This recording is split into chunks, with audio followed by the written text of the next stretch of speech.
Alors Jésus ajoute: Oui, je vous le dis, c'est la vérité. La porte pour les moutons, c'est moi.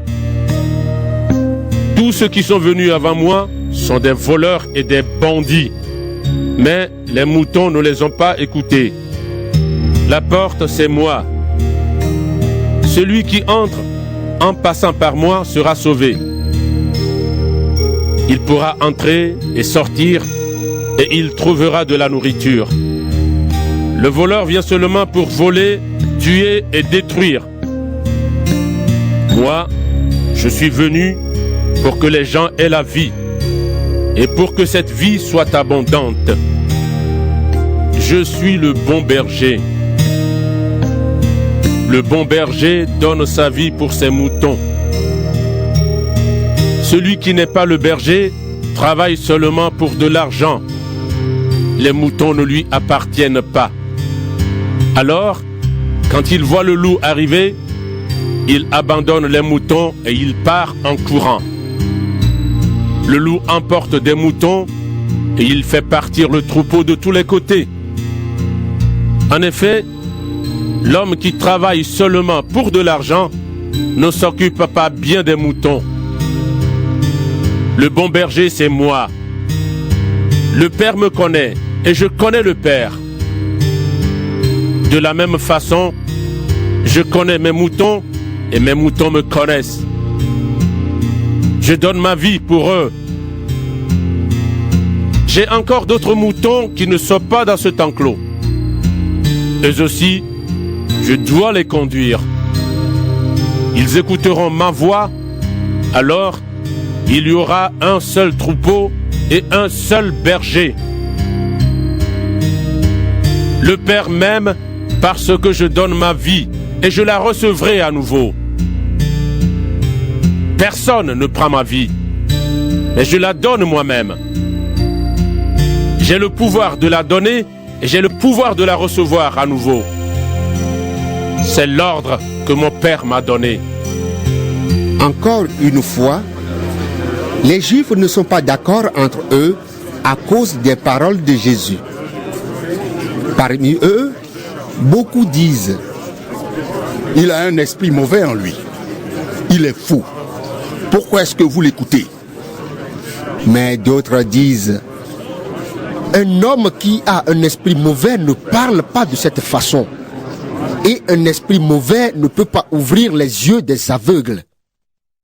C'est la saison froide. À Jérusalem, c'est la fête de la dédicace du temple. Jésus va et vient dans le temple le long des colonnes de Salomon. Des Juifs se rassemblent autour de Jésus et ils lui disent: Tu nous fais attendre jusqu'à quand? Si tu es le Messie, dis-le-nous clairement. Jésus leur répond: Je vous l'ai déjà dit, mais vous ne croyez pas. Les actions que je fais de la part de mon Père me rendent témoignage. Mais vous ne croyez pas, parce que vous ne faites pas partie de mes moutons. Mes moutons écoutent ma voix. Moi, je les connais et ils me suivent. Je leur donne la vie avec Dieu pour toujours. Ils ne mourront jamais. Et personne ne pourra les arracher de ma main. Mon Père me les a donnés et mon Père est plus puissant que tout. Personne ne peut rien arracher de la main du Père. Mon Père et moi, nous sommes un. De nouveau, des Juifs ramassent des pierres pour les jeter sur Jésus. Alors, il leur dit: Devant vous, j'ai fait beaucoup de bonnes actions de la part du Père. Pour laquelle de ces actions voulez-vous me tuer à coups de pierre? Ils lui répondent: Ce n'est pas pour une bonne action que nous voulons te tuer à coups de pierre, mais parce que tu insultes Dieu. En effet, tu es seulement un homme et tu veux te faire Dieu. Jésus leur dit: Dans votre loi, on lit cette parole de Dieu. Vous êtes des dieux. Dans cette parole des livres saints, Dieu parle aux êtres humains et il les appelle des dieux. Or, personne ne peut supprimer ce qu'il y a dans les livres saints. Moi, le Père m'a choisi et il m'a envoyé dans le monde. Et je dis, je suis fils de Dieu. Mais vous dites que j'insulte Dieu. Pourquoi donc? Si je ne fais pas les actions de mon Père, ne me croyez pas. Mais si je les fais, croyez-moi, ou croyez au moins à mes actions. De cette façon, vous saurez de mieux en mieux que le Père est en moi et que je suis dans le Père. Alors de nouveau, ils cherchent à arrêter Jésus, mais il leur échappe. Jésus retourne de l'autre côté du Jourdain, là où Jean baptisait au début. Jésus reste à cet endroit. Beaucoup de gens viennent le trouver et disent: Jean n'a rien fait d'extraordinaire, mais tout ce qu'il a dit de Jésus, c'était vrai. Et là, beaucoup de gens croient en Jésus. Chapitre 11. Il y a un homme malade appelé Lazare. Il habite à Béthanie, le village de Marie et de sa sœur Marthe. Marie est la femme qui a versé du parfum sur les pieds du Seigneur et qui les a essuyés avec ses cheveux. C'est le frère de Marie, Lazare, qui est malade. Les deux sœurs envoient quelqu'un dire à Jésus: Seigneur, ton ami est malade. Quand Jésus entend cela, il dit: La maladie de Lazare ne va pas le faire mourir, mais elle va servir à montrer la gloire de Dieu. Ainsi, elle donnera de la gloire au Fils de Dieu. Jésus aime Marthe et sa sœur et Lazare. Il apprend que Lazare est malade. Et pourtant, pendant 2 jours, Jésus reste là où il est. Ensuite, il dit à ses disciples: Retournons en Judée. Ses disciples lui disent: Maître, l'autre jour, des Juifs cherchaient à te tuer en te jetant des pierres. Et tu veux retourner là-bas? Jésus leur répond: Il y a 12 heures dans une journée. Si on marche pendant le jour, on ne tombe pas, parce qu'on voit clair. Mais si on marche pendant la nuit, on tombe parce qu'on ne voit pas clair. Ensuite, Jésus ajoute: Notre ami Lazare s'est endormi, mais je vais aller le réveiller. Les disciples lui disent: Seigneur, s'il s'est endormi, il guérira. Jésus a voulu dire: Lazare est mort.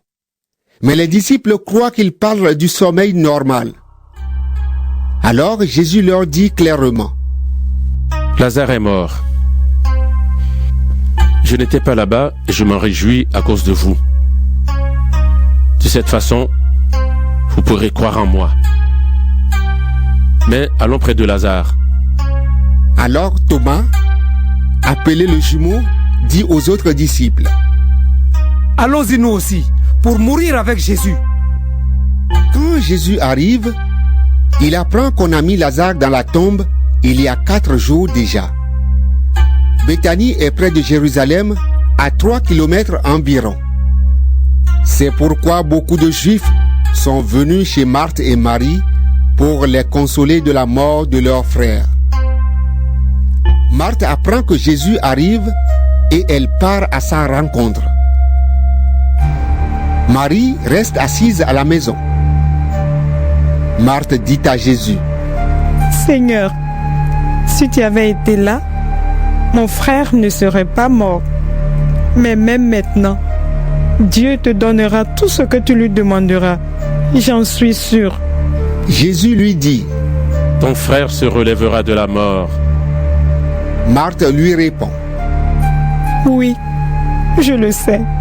Il se relèvera de la mort quand tous les morts se relèveront le dernier jour. Jésus lui dit: Celui qui relève de la mort, c'est moi. La vie, c'est moi. Celui qui croit en moi aura la vie, même s'il meurt. Et tous ceux qui vivent et qui croient en moi ne mourront jamais. Est-ce que tu crois cela? Marthe répond à Jésus. Oui, Seigneur, je crois que tu es le Messie, le Fils de Dieu, celui qui devait venir dans le monde. Après que Marthe a dit cela, elle part appeler sa sœur Marie. Elle lui dit tout bas. Le maître est là et il te demande de venir. Quand Marie entend cela, elle se lève tout de suite et elle va trouver Jésus. Jésus n'est pas encore entré dans le village. Il est toujours à l'endroit où Marthe l'a rencontré. Des Juifs sont dans la maison avec Marie pour la consoler. Ils voient qu'elle s'est levée tout de suite et qu'elle est sortie. Ils pensent. Elle part vers la tombe pour pleurer là-bas. Alors, ils la suivent. Marie arrive à l'endroit où Jésus se trouve. Quand elle le voit, elle se jette à ses pieds et lui dit: Seigneur, si tu avais été là, mon frère ne serait pas mort. Jésus voit qu'elle pleure. Les Juifs qui sont venus avec elle pleurent aussi. Alors Jésus est bouleversé et troublé. Il demande: Où est-ce que vous l'avez mis? Ils lui répondent: Seigneur, viens et tu verras. Jésus se met à pleurer. Les Juifs disent: Regardez, il aimait beaucoup Lazare. Mais d'autres disent: Il a ouvert les yeux de l'aveugle et il n'a pas pu empêcher Lazare de mourir. De nouveau, Jésus est bouleversé et il part vers la tombe. C'est une grotte avec une grosse pierre placée devant l'entrée. Jésus dit: Enlevez la pierre. Marthe, la sœur du mort, lui dit: Seigneur, il doit déjà sentir mauvais. Il est dans la tombe depuis 4 jours. Mais Jésus lui répond: Je t'ai dit, si tu crois, tu verras la gloire de Dieu. On enlève donc la pierre. Jésus lève les yeux vers le ciel et il dit: Père, je te dis merci parce que tu m'as écouté. Tu m'écoutes toujours, je le sais. Je dis cela à cause des gens qui sont autour de moi. Ainsi, ils pourront croire que tu m'as envoyé. Ensuite, Jésus crie d'une voix forte: Lazare, sors de là!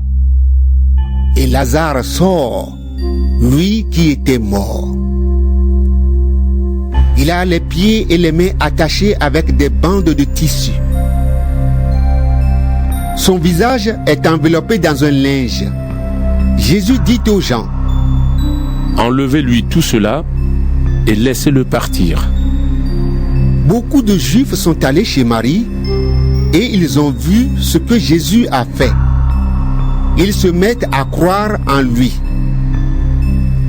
Mais certains d'entre eux vont trouver les pharisiens et ils leur racontent ce que Jésus a fait.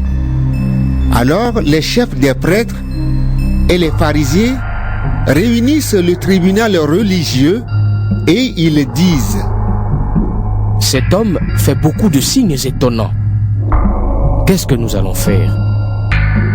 Si nous le laissons continuer, tout le monde va croire en lui.